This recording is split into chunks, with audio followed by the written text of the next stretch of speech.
Hello, Dan Alasso here again with another chapter for my ancient and medieval world history students and my Making History viewers. And this chapter deals with what many historians and many textbook writers consider to be kind of the first real historical era in world history, the Bronze Age. Although they don't always say that they're doing it, many world histories actually begin with the Bronze Age because writing systems developed in many regions in this period, which naturally allowed historians to base their research less on the findings of other disciplines, such as genetics and archaeology, and more on the records that were left by people who lived long ago.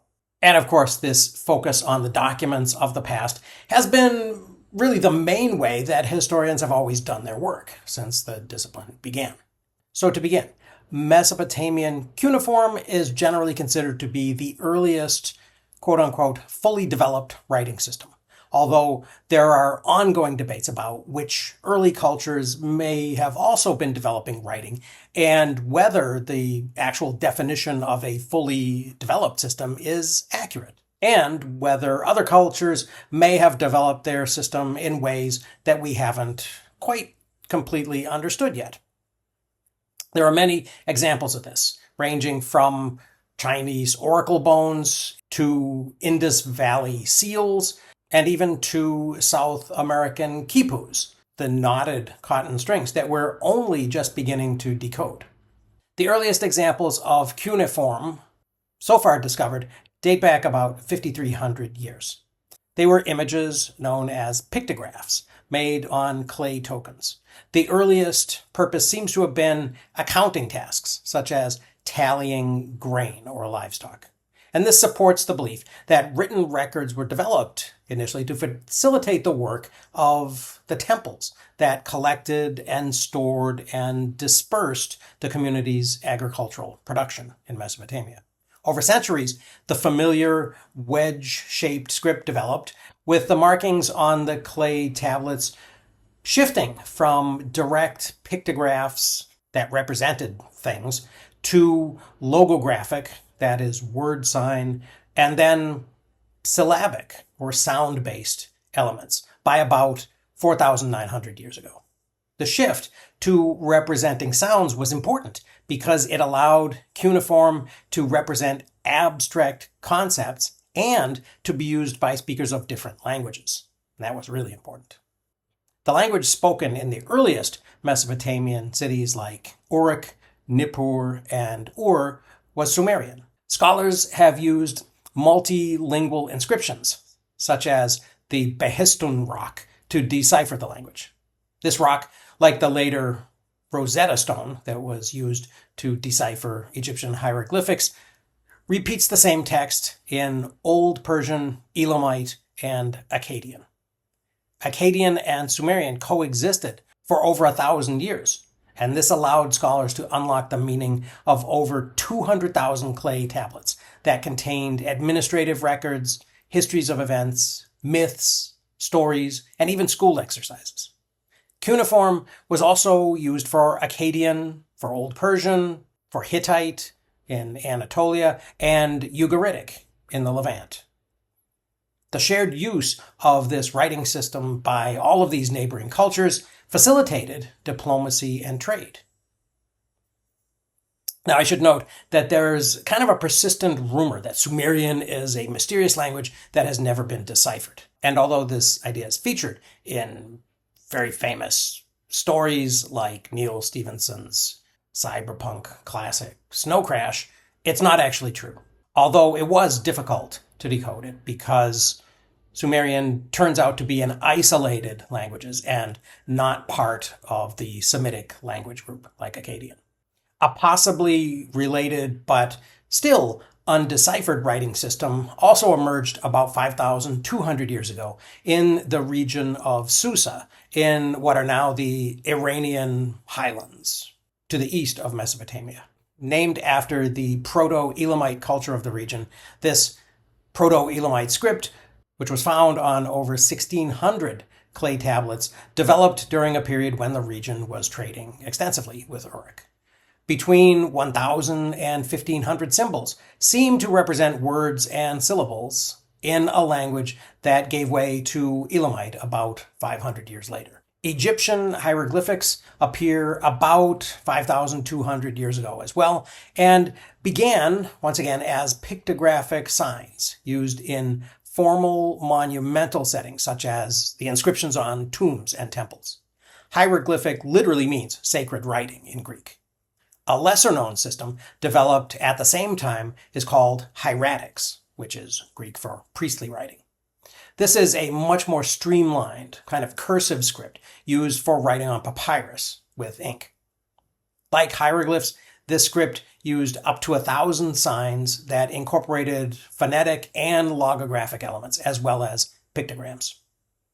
It was the first script taught to apprentice scribes, with hieroglyphs being reserved for training of elite scribes that also included instruction in how to carve stone. Even so, the use of hieratics was restricted to priests and scribes. A much later Egyptian script called Demotic, which is Greek for the people, was developed beginning about 2,600 years ago, so much later. But when it did come about, it allowed for a much broader use of writing in commerce and law and personal life. The Minoan culture of Crete also used a logographic and syllabic writing system that was known as Linear A, beginning about 3,800 years ago, which evolved into the Linear B script used by the Mycenaeans, beginning about 3,450 years ago. The Minoans also used hieroglyphics for seals and inscriptions, and this dates back to at least a century before Linear A. As of 2025, neither Linear A or the hieroglyphs have been deciphered, which adds some mystery to the Minoan culture. The Indus Valley script, used beginning around 4,600 years ago in India, may have recently been decoded by the cryptographer Yajnadevam, as I discussed in Chapter 2. If his claims are validated by Indian linguists and historians, then the Indus Valley civilization would be understood as a Proto-Indo-Aryan culture, which would push the arrival of Sanskrit and also Vedic culture back over 1,000 years before when it was believed to have arrived. Or perhaps might even suggest that this language and culture developed in the Indus Valley instead of arriving from elsewhere. Either way, though, the Indus Valley had a script that they were putting on seals, probably used for official, religious, and commercial purposes. It would be great to know what these seals said, but it's also useful just to know that they existed and that the extensive Indus Valley civilization, which covered an area 3 times bigger than Mesopotamia, had a way of sending messages and recording information. Chinese writing is typically described as beginning with oracle bones that included short descriptions that were used for divinatory purposes, beginning about 3,600 years ago. However, this development follows a very long period of what Chinese scholars call proto-writing, that includes several incomplete collections of symbols and pictograms that have been found on pottery, tortoise shells, and jade tokens, dating back as far as 8,600 years ago. Now, most scholars believed these symbols had ritual or mnemonic purposes, such as recording names or tallying goods, without fully representing a spoken language. The oracle bones, on the other hand, are marked with what is clearly a well-developed logographic script of over 4,000 characters, which is recognized to be the precursor to modern Chinese writing. Personally, I suspect that the extreme complexity of modern Chinese writing may have hampered our ability to discern simpler steps along the way in the course of its evolution. As discussed in the previous chapter, the first urban culture in the Americas, Caral, seems to have used knotted cotton cords, known as quipu. These were apparently so successful that they persisted for up to 6,000 years until the Spanish conquest, encoding information in a 3-dimensional system that, as of 2025, has only been partly decoded. About 1,400 pre-Columbian quipus have survived, and there is a great deal of excitement that recent advances in big data computing and in artificial intelligence will finally yield insights soon. At the moment, however, it's unclear whether the knotted cords represent a spoken language or some other sort of information storage. In addition to the insights historians have gained into administration of agriculture and commerce and into the daily lives of people living in these cultures, one of the most exciting benefits of these writing systems is that they allowed people to begin recording their myths, their religious and philosophical ideas, their laws, and their stories, their literatures. Many of the earliest stories recorded during the Bronze Age may have even earlier origins in oral traditions that may go back centuries or even millennia. Some of the earliest surviving texts address how people should behave in these new societies, either in the form of law codes or of wisdom literature. Possibly the oldest is called the Instructions of Shuruppak. Written in Sumerian about 4,600 years ago, it's structured as the advice of a father named Shuruppak, who was a mythological sage and ruler, to his son Ziusudra, who's the hero of the Sumerian flood myth. The series of about 280 aphorisms contain both philosophical truths, like fate is a wet bank, it can make one slip, and also practical advice, such as you should not pass judgment when you drink beer. And if you're interested in more, I've included a link in the text to a translation of all of them. Also, beginning about 4,600 years ago, Sumerian scribes began to record what may have been long-standing stories of a semi-historical king of Uruk named Gilgamesh. Most of what we know about the Epic of Gilgamesh comes from a later telling of the story in Akkadian about 3,800 years ago. The stories contain very, very ancient elements, such as an account of an ancient flood that only a few people survived. They also reflect a growing interest in the differences between the wild, natural world and the civilized world of the city dwellers. Mesopotamia's wheat fields and cities, we should remember, grew in river valleys surrounded by wild hills, mountains, and forests. In the central story of the Gilgamesh epic, the king's subjects in the city of Uruk cry out to the gods to protect them from Gilgamesh, who is a matchless hero, but whom they say also oppresses them with his overbearing demands and who drives the young men so hard that he is undermining the social order of the city. The gods respond by creating Enkidu, a wild man of equal prowess to the king. Enkidu lives with the beasts in the countryside, eating grass. When word of Enkidu's existence reaches Gilgamesh, the king sends a temple priestess to seduce and civilize him.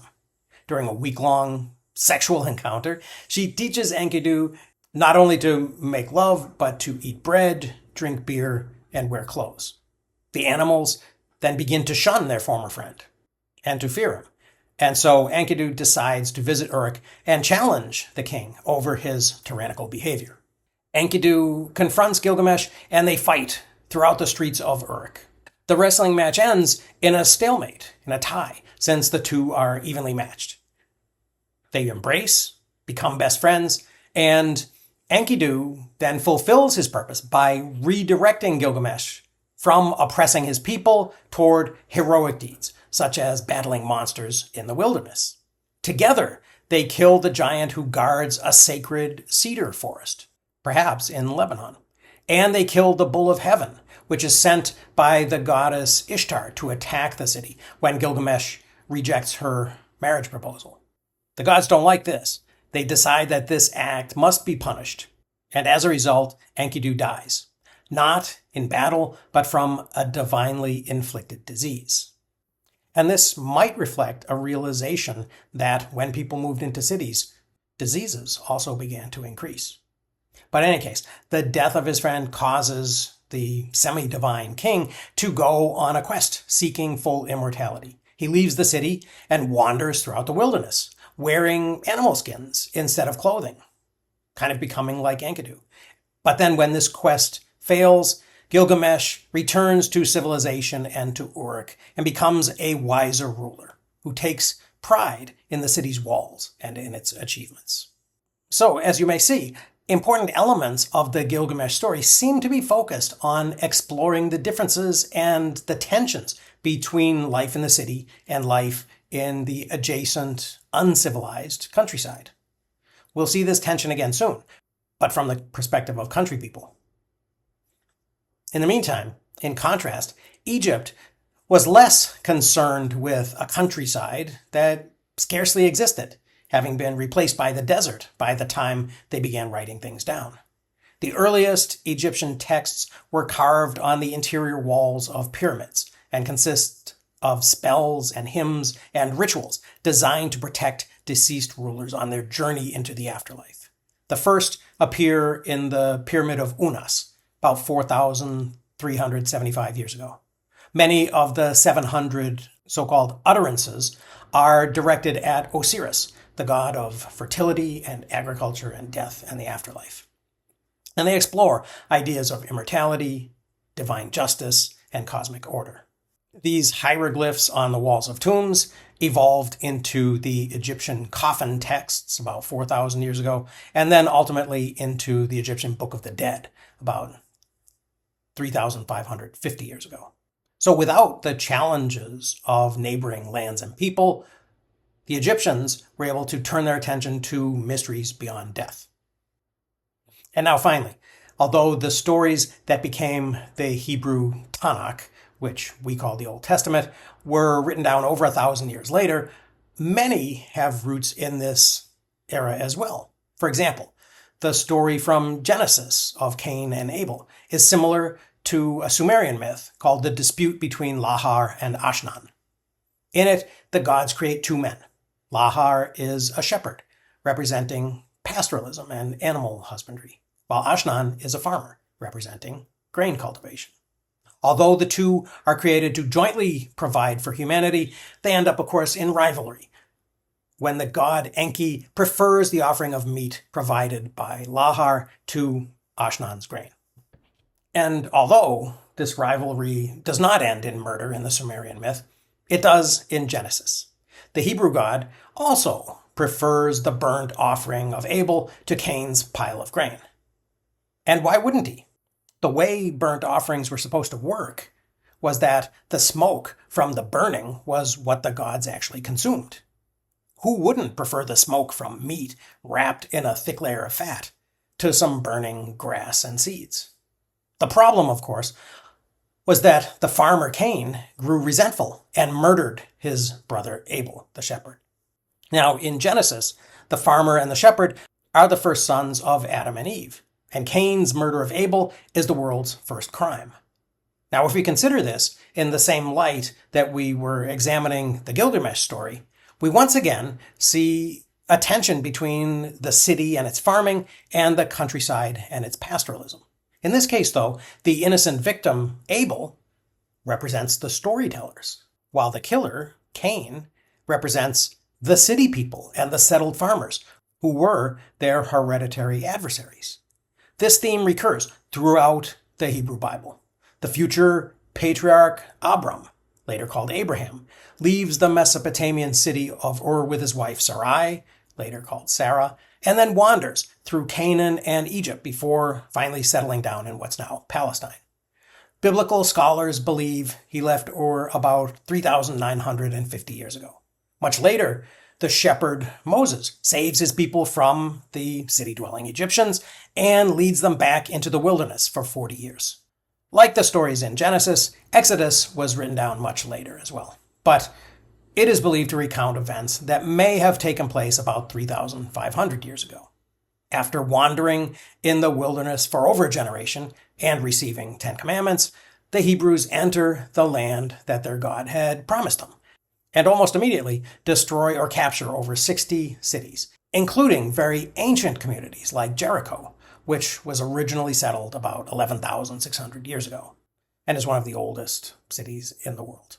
The Old and New Testaments, which also, of course, uses the metaphor of the shepherd to describe Jesus, will continue to be very relevant to the history that we're going to cover here. But for now, let's return to the Bronze Age by looking at the metal itself. Bronze is an alloy made from copper and tin that we first see in the ruins of Sumerian cities like Uruk and Ur. It's harder and it holds a sharper edge than copper alone, which makes bronze more useful for both practical tools such as knives, axes, plows, and sickles, as well as weapons. Bronze swords and spearheads, about 5,200 years old, have been discovered in Turkey, and the walls of Jericho were covered in bronze about 5,000 years ago. Bronzes at least 4,800 years old have been found in the Indus Valley. China's earliest bronze artifacts seem to date back about 4,000 years, to the Urlitu culture that succeeded the Longshan. This is about 500 years after the first bronze items began appearing in Europe, and the difference may be due to the difficulty in acquiring tin. The oldest tin mines so far discovered are in Anatolia, but by about 4,500 years ago, tin was being produced in Cornwall, in England, followed a couple of centuries later by mining in what is now Germany and Portugal. The rarity of tin, relative to copper, and its value in making bronze made these regions important hubs of extensive trade networks.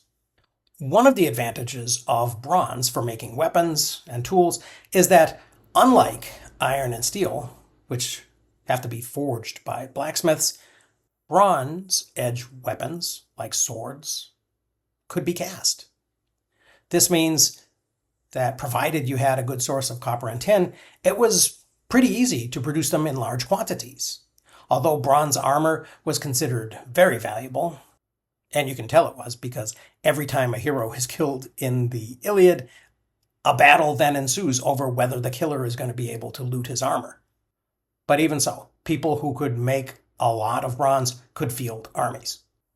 And one of the first rulers to send large armies into the field and build his city into an empire was Sargon of Akkad. Known as Sargon the Great, he fought at least 34 battles and captured about 50 Mesopotamian cities to form the Akkadian Empire. His campaigns took him as far as the cedar forests, Lebanon once again, and east to Elam in the Persian foothills. Ruling from 4,334 to 4,279 years ago, Sargon controlled trade routes from the Persian Gulf to the Mediterranean, and the access to copper and tin in that region. The empire lasted roughly another century after his death, and during this period, Akkadian, a Semitic language, replaced Sumerian as the common tongue of the entire region. And this allowed for the wide spread of written versions of texts like the Epic of Gilgamesh, the Instructions of Shuruppak, and other newer Akkadian texts. In addition to Mesopotamia, bronze strengthened the civilizations of the Indus Valley, of China, and of Egypt. After the fall of Akkad, a series of Amorite rulers from beyond the northwestern borders of Mesopotamia, what's now roughly Syria, migrated into the region about 3,900 years ago and established Babylon. The city became the center of a new empire, and its most famous ruler, Hammurabi, reigned between 3,792 and 3,750 years ago. Hammurabi is remembered for his law code, another ancient text written about 3,755 years ago. The Code of Hammurabi includes 282 laws, described in if-then formulas, such as, if a man puts out the eye of another man, then his eye shall be put out. And in addition to laws covering violence and theft and false accusation and temple robbery, all of which were punishable by death, the code set rules for commerce, slavery, inheritance, and even professional accountability. For example, law number 229. If a builder builds a house for someone and does not construct it properly, and the house which he built falls and kills its owner, then that builder shall be put to death. And once again, if you're interested in reading all of these, I include a link to a translation in the text. The Babylonian Empire actually lasted beyond the end of the Bronze Age and into the Iron Age, and extended from the Mediterranean, ultimately to the Persian Gulf and to the Red Sea. It was finally ended about 2,500 years ago when the Persian Empire expanded under Cyrus the Great, and we'll cover that in more detail in the next chapter. The Anatolian culture, known as the Hittites, adopted the Akkadian cuneiform and traded extensively with the Babylonian Empire. The capital of the empire, which began around the time that Hammurabi was Babylon's ruler, was an ancient city called Hattusa that had existed for millennia by that time and probably contained about 10,000 people when the Hittites adopted it as their capital. The Hittites' tin came from the Taurus Mountains in south-central Anatolia, which probably also supplied Babylon. About 3,600 years ago, the Hittites sacked Babylon and ended the Old Babylonian dynasty, although the Babylonian Empire did continue. After this, the Hittite Empire probably did have an upper hand in trade, though. The Amarna letters of 3,350 years ago were a series of diplomatic letters written by Babylonian rulers that accompanied gifts that they sent to the Hittite rulers, including gold and textiles. Other evidence of cultural exchange is found in the Hittite law code, which was influenced by the Code of Hammurabi, and in the mythical Song of Kumarbi, which was influenced by the Epic of Gilgamesh. Both Hittite documents are about 3,600 years old. The Trojan War was for a long time considered to be a myth of the ancient Greeks. After the discovery of Troy at the end of the 19th century, the story told by Homer is believed to correspond to evidence of violent destruction of the city and its walls about 3,230 years ago. Troy would have been part of a Hittite ally or vassal state called Wilusa, possibly its capital, since Wilusa is linguistically similar to the Greek word Ilios for Troy. The war featured the use of bronze arms and armor, as well as bronze chariots, which were well known in the Hittite Empire. Their opponents, according to the legend, were an alliance of Greeks called the Achaeans, led by the city-state of Mycenae. The Mycenaeans had begun rising to prominence about 3,600 years ago in a region of the Greek mainland about 75 miles south of Athens. By about 3,400 years ago, Mycenae dominated the Aegean Sea, controlled Crete after the fall of the Minoans, and had established trade with Egypt, the Hittites, and the Levant. So it would make sense that if a coalition of Greeks were going to make war on Troy, Mycenae would naturally lead them. During probably about the same era as the Trojan War, or about 3,274 years ago, the Hittites fought the largest chariot battle ever at Kadesh, in what's now Syria, against Egypt. Although the Hittite king Muwatalli II had about 3,500 chariots to Pharaoh Ramses II's 2,500, the battle ended in a stalemate that resulted in the first recorded peace treaty that we know of. A diplomatic marriage, then, between Ramses and a Hittite princess sealed the treaty and strengthened ties between the two former rivals. The object of the battle had been control of the Mediterranean coast, which Egypt had lost during the problematic reign of Akhenaten and Nefertiti, who had tried to shift the polytheistic Egyptian religious system to a monotheism focused on the god Aten, or Amun-Ra, the solar deity. Akhenaten and his queen, and possibly co-pharaoh, Nefertiti, ruled for about 20 years, beginning 3,353 years ago. And they abandoned the traditional Egyptian capital of Thebes and built a new city in the desert, now called Amarna. After Akhenaten's death, the crown passed to Tutankhamun, King Tut, who restored the worship of Amun, as well as the rest of the Egyptian pantheon. Akhenaten's legacy was wiped out, and his successors worked to restore the territories that had been lost during his reign.